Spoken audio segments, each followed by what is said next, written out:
मरते वक्त आदमी की जुबान क्यों बंद हो जाती है? रवायत है कि मरते वक्त फरिश्तों को देखकर आदमी की जुबान बंद हो जाती है। तो चार फरिश्ते इसके पास आते हैं और सलाम करते हैं। पहला फरिश्ता सलाम करने के बाद कहता है, ऐ अल्लाह के बंदे, मैं तेरे रिज़्क पर मोक्किल था। मैं तमाम ज़मीन पर तलाश कर आया हूँ, मुझे तेरे रिज़्क का लुक़मा कहीं नहीं मिला। उसके बाद दूसरा फरिश्ता सलाम के बाद कहता है, मैं तेरे पानी पर मोक्किल था।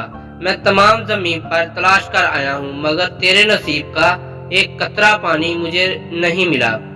तीसरा फरिश्ता कहता है, मैं तेरी सांस पर मोक्किल था, मगर अब ज़मीन पर कहीं भी एक सांस नजर नहीं आया। फिर चौथा फरिश्ता कहता है कि मैं तेरी उम्र पर मोक्किल था, अब ज़मीन पर तेरी उम्र का कोई हिस्सा मौजूद नहीं है।